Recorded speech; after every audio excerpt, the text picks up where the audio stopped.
Hello friends, ഒത്തിരി ഒത്തിരി സ്വപ്നങ്ങൾ സീരിയലിൻ്റെ ഇന്നത്തെ എപ്പിസോഡ് റിവ്യൂയിലേക്ക് എല്ലാ കൂട്ടുകാർക്കും സ്വാഗതം. അങ്ങനെ അഞ്ജു ആണെങ്കിലോ ശിവയോട് അഭിയെക്കുറിച്ച് കാര്യങ്ങളൊക്കെ സംസാരിക്കുന്നുണ്ട്. അവൾ ഒറ്റ ഒരാളാണ് ഈ ഒരു അവസ്ഥയ്ക്ക് കാരണം, അല്ലെങ്കിൽ ഇങ്ങനെയൊന്നും സംഭവിക്കില്ലായിരുന്നു. അവളെ വീട്ടിൽ നിന്നും പുറത്താക്കിയത് അവൾ പറഞ്ഞ ന്യായീകരണം കൊണ്ടൊന്നല്ല.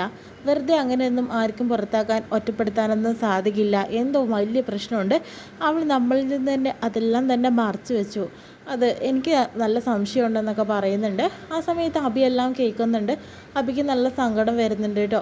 ആ സമയത്ത് വർഷം അങ്ങോട്ട് വരുന്നുണ്ട് കേട്ടോ. ആർച്ചയെ വിളിക്കാനായിട്ട് ഇതുവരെ ആരും പോയിട്ടില്ല.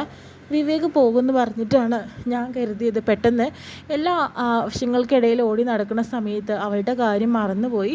5 മണിയായിട്ടും അവളെ കൊണ്ടുവരാൻ ആരും പോയിട്ടില്ല എന്ന് പറഞ്ഞിട്ട് ടീച്ചർ വിളിച്ചിട്ടുണ്ടായിരുന്നു. അവൾ നല്ല കരച്ചിലാണ്. ഫോണിലൂടെ ഞാൻ ഒത്തിരി സമാധാനിപ്പിച്ചു, എന്നിട്ടും നിൽക്കുന്നില്ല എന്ന് പറയുന്നുണ്ട്. നമ്മളെല്ലാവരും അവളെക്കുറിച്ച് മറന്നല്ലേ. എൻ്റെ സ്കൂട്ടറാണെങ്കിൽ ശ്രീയേട്ടൻ്റെ വീട്ടിലാണ്. ഞാൻ എന്താ ചെയ്യാന്ന് ആലോചിച്ചുകൊണ്ടിരിക്കുകയാണ്. നമ്മൾ അവളുടെ കുറിച്ച് മറന്നു പോയല്ലോ. ആ സമയത്ത് അബി അങ്ങോട്ട് കയറി വരുന്നുണ്ട്. എന്നിട്ട് പറയുന്നുണ്ട്, സ്കൂട്ടർ ഞാൻ കൊണ്ടുവന്നിട്ടുണ്ട്. അപ്പോഴത്തേന് വർഷ ആ സ്കൂട്ടറിൻ്റെ കീ എടുത്തിട്ട് അർച്ചക്കുട്ടിയെ കൊണ്ടുവരാനായിട്ട് പോകുന്നു കേട്ടോ. നമ്മൾ എന്തുകൊണ്ട് അവളെ കാര്യം മറന്നുപോയി, അത് ചെയ്യാൻ പാടില്ലായിരുന്നു എന്ന് പറയുന്നു കേട്ടോ. ആ സമയത്ത് തന്നെ എല്ലാം ഇവൾ ഒരുത്തി വരുത്തി വെച്ചതാണെന്ന രീതിയിൽ പറയുന്നുണ്ട്. അങ്ങനെ അബി സങ്കടപ്പെട്ട് പോകുന്നുണ്ട് കേട്ടോ. അപ്പോഴത്തേനും ശിവയാണെങ്കിലോ അഞ്ജുവിനോട് പറയുന്നുണ്ട്, നമ്മൾ പറഞ്ഞതൊക്കെ അവൾ കേട്ടിട്ടുണ്ടാവുമോ എന്തോ, അതിനെന്താ, കേട്ടാൽ എന്താ, പറയേണ്ടത് പോലും നമ്മൾ പറഞ്ഞിട്ടില്ല, എന്നിട്ടായിപ്പോൾ അങ്ങനെ സങ്കടപ്പെടാനാണെങ്കിൽ അങ്ങനെ സങ്കടപ്പെട്ട് നിൽക്കട്ടെ എന്ന് പറഞ്ഞിട്ട് പോകുന്നു. പിന്നീടാണെങ്കിൽ വിവേകാണെങ്കിൽ ശ്രീനാഥിനെ കണ്ടെത്താനുള്ള ഓരോരോ മാർഗ്ഗങ്ങൾ സ്വീകരിച്ചു കൊണ്ടിരിക്കുകയാണ്. അങ്ങനെ ഫോൺ ചെയ്ത് ഒരുപാട് ആൾക്കാർ വിളിച്ച് അന്വേഷിക്കുന്നു. അങ്ങനെ CCTV ദൃശ്യത്തിൽ വയനാട്ടിലോട്ടുള്ള ബസ്സിൽ കയറിയതായിട്ട് വിവേക് അറിയുന്നു കേട്ടോ. എന്തായാലും അയാൾ വയനാട്ടിലേക്ക് പോയിട്ടുണ്ടാവും. ഞാൻ എന്തായാലും അവിടെ പോയി അന്വേഷിക്കാം. ആ സമയത്ത് വസുന്ധരയും മല്ലികാക്കയും കൂടി സംസാരിക്കുന്നുണ്ട്. വിവേക് സാർ എന്തായാലും അവരെ തെരഞ്ഞു പോയതായിരിക്കും. ആ ശ്രീനാഥ് ജീവിച്ചിരിപ്പുണ്ടെന്നാണല്ലോ പറഞ്ഞു വരുന്നത്. അപ്പോഴത്തേനും അയാളെ തെരഞ്ഞു പോയതായിരിക്കും. ഇനി എന്തൊക്കെ സംഭവിക്കാമെന്ന് അറിയില്ല മാഡം എന്നൊക്കെ പറയുന്നുണ്ട് കേട്ടോ. അപ്പോഴത്തേനും വിവേകാണെങ്കിലോ വിവേകിൻ്റെ ഫോണിലേക്ക് വസുന്ധര വിളിക്കുന്നുണ്ട്. മമ്മിയുടെ ഫോൺ ഇപ്പോൾ അറ്റൻഡ് ചെയ്യാതിരിക്കുകയായിരിക്കും നല്ലത്, അല്ലെങ്കിൽ ആകെ പ്രശ്നമാവും. ആരും അറിയണ്ട ഞാൻ എങ്ങോട്ടാണ് പോയതെന്ന്. പിന്നീട് രാഹുലും അഞ്ജും കൂടി സംസാരിക്കുന്നുണ്ട്. വർഷയുടെ കാര്യം തന്നെയാണ് മെയിനായിട്ട് സംസാരിക്കുന്നത്. എൻ്റെ അഭിപ്രായത്തിൽ വിവേകിൻ്റെ കൂടെ ആയിരിക്കും വർഷ സന്തോഷത്തോടു കൂടി ജീവിക്കേണ്ടതെന്ന് രാഹുലിൻ്റെ അഭിപ്രായം. അഞ്ജു ആണെങ്കിൽ അതെങ്ങനെ ശരിയാവും, സ്ത്രീയാണ് ആദ്യം അവൾ സ്നേഹിച്ചത്, അവളുടെ ജീവന് തുല്യം. ആ സമയത്ത് അവനെ തന്നെയാണ് അവൾ സ്വീകരിക്കേണ്ടതെന്ന് എനിക്ക് നല്ല ഉറപ്പുണ്ടെന്ന് പറയുന്നു. അതൊക്കെ നീ പ്രാക്ടിക്കലായി ചിന്തിക്കാത്തതുകൊണ്ടാണ്. വിവേകിനോട് യഥാർത്ഥ പ്രണയം ഉണ്ടെന്നുള്ളത് എല്ലാവർക്കും മനസ്സിലായിട്ടുള്ള ഒരു കാര്യമാണ്. പിന്നെ അതൊക്കെ പോട്ടെ, എന്തായാലും വാടക വീടൊക്കെ ഏതായി സെറ്റായിട്ടുണ്ട്. നീ എപ്പോഴാണ് എൻ്റെ കൂടെ ഇറങ്ങി വരുന്നതെന്ന് ചോദിക്കുമ്പോൾ, ഈ അവസ്ഥയിൽ ഞാൻ നിൻ്റെ കൂടെ ഇറങ്ങി വന്നാൽ ശരിയാവില്ല രാഹുൽ, ഒന്ന് തണുക്കത്തെ. ഇവരുടെ പ്രശ്നങ്ങളൊക്കെ തീരുമ്പോഴേക്കും നമ്മുടെ കുടുംബജീവിതം എന്താവും നീ ശ്രദ്ധിച്ചോ, അതെല്ലാം നഷ്ടപ്പെടാതെ നീ സൂക്ഷിച്ചോ എന്ന് പറയുന്നു കേട്ടോ. ആ സമയത്ത് ശിവ അങ്ങോട്ട് വരുന്നുണ്ട് കേട്ടോ. അപ്പോഴത്തേനും അബിയുടെയും അതുപോലെ തന്നെ നമ്മുടെ വർഷയുടെയും കാര്യങ്ങൾ സംസാരിക്കുന്നുണ്ട്. ഞാൻ എന്തായാലും വിവേകും വർഷയും ഒന്നാവാനാണ് ആഗ്രഹിക്കുന്നത്. പക്ഷേ ഇവൾക്ക് എന്ത് പറഞ്ഞിട്ടും മനസ്സിലാവുന്നില്ലല്ലോ. നിങ്ങൾക്കൊന്നും മനസ്സിലാവില്ല വർഷയുടെ മനസ്സ്, എനിക്ക് മനസ്സിലായിട്ട് സാധിച്ചിട്ടുള്ളൂ എന്നൊക്കെ അഞ്ജു അവിടെ നിന്ന് സംസാരിക്കുന്നുണ്ട് കേട്ടോ. ആ സമയത്ത് എന്തായാലും നിൻ്റെ തീരുമാനം എന്തായിക്കോട്ടെ, ഞാൻ പോവുകയാണെന്ന് പറഞ്ഞിട്ട് രാഹുൽ പോകുന്നു. പിന്നീടാണെങ്കിലോ അഞ്ജു വർഷയോട് സംസാരിക്കുന്നുണ്ട് കേട്ടോ. എന്തായാലും വിവേക് ഇതുവരെ അവിടെ എത്തിയിട്ടില്ല എന്നാണ് പറയുന്നത്. ആൻറ്റി എന്നെ വിളിച്ചിട്ടുണ്ടായിരുന്നു.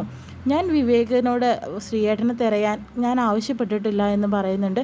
ഇനിയിപ്പോൾ എന്താ ചെയ്യുക, വിവേക് എങ്ങോട്ടാണ് പോയതെന്നൊന്നും അറിയില്ലല്ലോ എന്ന രീതിയിലൊക്കെ സംസാരിക്കുന്നുണ്ട്. അപ്പോഴത്തേനും എനിക്കറിയില്ല ശ്രീയേട്ടൻ ഇനി പോകാൻ പറ്റുന്ന സ്ഥലം, നമ്മൾ എത്തിപ്പെടാത്തൊരു സ്ഥലത്തേക്ക് തന്നെയായിരിക്കും ശ്രീയേട്ടൻ പോകുന്നത്.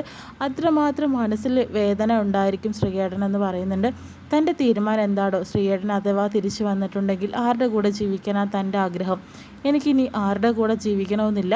ഞാൻ അന്ന് ദേവിയോട് പ്രാർത്ഥിച്ചത് എൻ്റെ മുന്നോട്ടുള്ള ജീവിതം എന്തായിരിക്കും എന്നുള്ളതാണ്. ആ സമയത്ത് ഞാൻ വിചാരിച്ചത് എനിക്കൊരു കുടുംബജീവിതം ഉണ്ടാവുമെന്നാണ്. പക്ഷേ അല്ല, അതിന് മുന്നേ തന്നെ എനിക്ക് ആർച്ചയെ കാണിച്ചു തന്നതും ദേവി തന്നെയാണ്. ഇനിയുള്ള ജീവിതം ആർച്ചയ്ക്ക് വേണ്ടി തന്നെയാണ്, അവൾക്ക് വേണ്ടിയാണ് ഞാൻ ജീവിക്കാൻ പോകുന്നത്. ഇനി എനിക്ക് വിവാഹം വേണ്ട എന്ന രീതിയിൽ പറയുന്നുണ്ട്. എന്തൊക്കെയാണോ ഈ പറയുന്നത്? അപ്പോഴത്തേനും അവർ രണ്ടുപേരും അങ്ങനെ സംസാരിക്കുന്നുണ്ട്. പിന്നീടാണെങ്കിൽ അബിയും അതുപോലെ ശിവയും കാണിക്കുന്നുണ്ട്. അബിയാണെങ്കിൽ ആകെ വിഷമത്തോടുകൂടി കണ്ണീരോടുകൂടി ഇരിക്കുകയാണ്. അപ്പോൾ ശിവ ആശ്വസിപ്പിക്കാനായിട്ട് പോകുന്നുണ്ട്.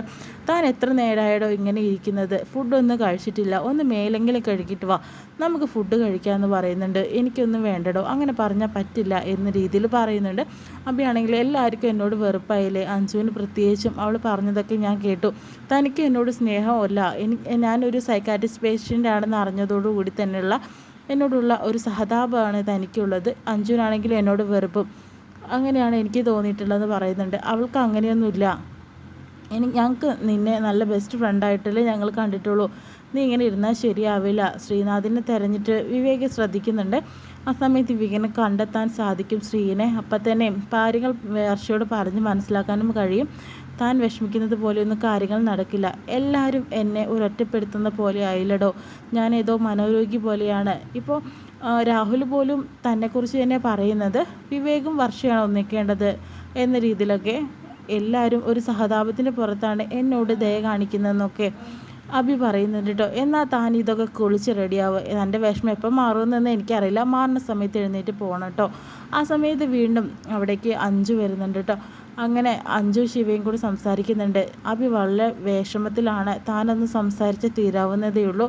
അവളിപ്പോൾ ഓക്കെ ആയി വരുന്നുണ്ട്. എനിക്ക് അവളോട് സംസാരിക്കണമെന്നില്ല, ഇന്ന് ഈ പ്രശ്നത്തിന് മൊത്തം അവളാണ് കാരണം എന്ന രീതിയിൽ പറയുന്നു. ഇതെല്ലാം അഭി കേൾക്കുന്നുണ്ട്.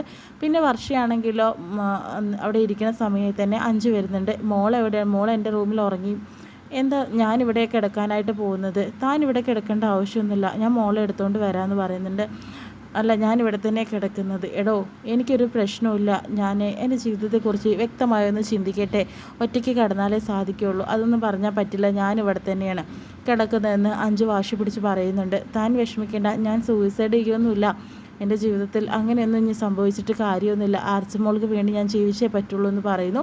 ആ സമയത്ത് ശിവ വരുന്നുണ്ട്. ഇവൾ താൻ തനിച്ചായി എന്ന് പറഞ്ഞിട്ട് കിടക്കാൻ വന്നതൊന്നല്ല, അബിയുടെ മുഖം കാണാന്ന് പറഞ്ഞിട്ട് എന്നെ വന്നതാണ്. എന്താടോ അബി നമ്മുടെ ഫ്രണ്ടല്ലേ, ഇങ്ങനെയൊന്നും ചെയ്യരുത്, അവൾ എന്താ ചെയ്തതെന്നൊക്കെ എനിക്കറിയാം, അവളെക്കുറിച്ച് വല്ലാണ്ട് സംസാരിക്കാൻ നിൽക്കണ്ട, ഇവളെല്ലാത്തിനും ഇവൾക്ക് കൈ കൊടുത്തുകൊണ്ടിരിക്കുകയാണ്, ഇനി അതൊന്നും ഞാൻ സമ്മതിക്കില്ല, തെറ്റ് ചെയ്തവർ ശിക്ഷിക്കപ്പെടുകയും ചെയ്യും. അപ്പോൾ ഇത്ര കാലം മറച്ചു വെച്ചിട്ടുണ്ടെങ്കിൽ, അതൊക്കെ നേരത്തെ പറഞ്ഞിട്ടുണ്ടെങ്കിൽ ഇത്രയും പ്രശ്നം ഉണ്ടാവുമായിരുന്നോ? ഇല്ലല്ലോ. പക്ഷേ നിങ്ങളാരും അതിനൊന്നും സപ്പോർട്ട് ചെയ്ത് നിൽക്കുന്നേ ഇല്ല. എന്തായാലും അവൾ ചെയ്തത് ഏറ്റവും വലിയ ദ്രോഹം തന്നെയാണ് വർഷയോടെന്ന രീതിയിൽ പറഞ്ഞിട്ടുണ്ട് കേട്ടോ. ആ സമയത്ത് തന്നെ എന്തായാലും ശിവ പറയുന്നുണ്ട്, ഞാൻ പോയി കിടക്കട്ടെടോ, ഗുഡ് നൈറ്റ് എന്ന് പറയുന്നു. വിഷമമില്ലാതെ അഞ്ജുവിനോടും ഗുഡ് നൈറ്റ് പറഞ്ഞ് തിരിച്ചു പോകുന്നു. പിന്നെയും ശിവയും അതുപോലെ തന്നെ അബിയും കൂടി സംസാരിക്കുന്നുണ്ട്. അബി കുളിച്ച് റെഡിയായൊക്കെ ചെയ്ത്, മിടുക്കിയാണല്ലോ, കുളിച്ച് റെഡിയായൊക്കെ ചെയ്തില്ല, ഞാൻ എടുത്തു വെച്ച ഡ്രസ്സ് തന്നെ ഇട്ടല്ലേ, നന്നായിട്ടുണ്ടെന്ന് പറയുന്നുണ്ട്. അവർ കിടക്കാൻ വേണ്ടി തയ്യാറെടുത്തു. ആർച്ചക്കുട്ടി ഉറങ്ങുകയും ചെയ്തു. എന്തായാലും നമുക്കിവിടെ കിടക്കാം, അഞ്ചു വർഷം ഒറ്റയ്ക്കല്ലേ പറഞ്ഞിട്ട് അവിടെയാണ് കിടക്കുന്നതെന്ന് പറയുന്നുണ്ട്. എൻ്റെ മുഖം കാണാതിരിക്കാൻ വേണ്ടിയിട്ടാണ് അഞ്ചു അവിടെ കിടക്കുന്നതെന്ന് എനിക്ക് മനസ്സിലായി, അല്ലാതൊന്നുമല്ല, എനിക്ക് അത്രയും വിഷമമുണ്ട് കേട്ടോ എന്ന് പറയുന്നുണ്ട്. ഈ തനിക്കാണെങ്കിൽ ഞാനൊരു മനോരോഗിയല്ലേ എന്നുള്ള സഹതാപം, എടോ അങ്ങനെയൊന്നുമല്ല, പിന്നെ വർഷയ്ക്കാണ് എന്നോട് യഥാർത്ഥ സ്നേഹം, അവൾ എന്നോട് ദേഷ്യപ്പെടുന്ന സമയത്ത് ദേഷ്യപ്പെടും, എന്നോട് നല്ല ഫ്രണ്ട്ഷിപ്പിൻ്റെ സമയത്ത് അങ്ങനെയും പെരുമാറും. ഇപ്പം എനിക്ക് മനസ്സിലായി, എന്നോട് ഒട്ടും തന്നെ ദേഷ്യമോ വൈരാഗ്യമോ വെറുപ്പോ ഇല്ലാത്ത ഒരാൾ എൻ്റെ വർഷ തന്നെയാണ്.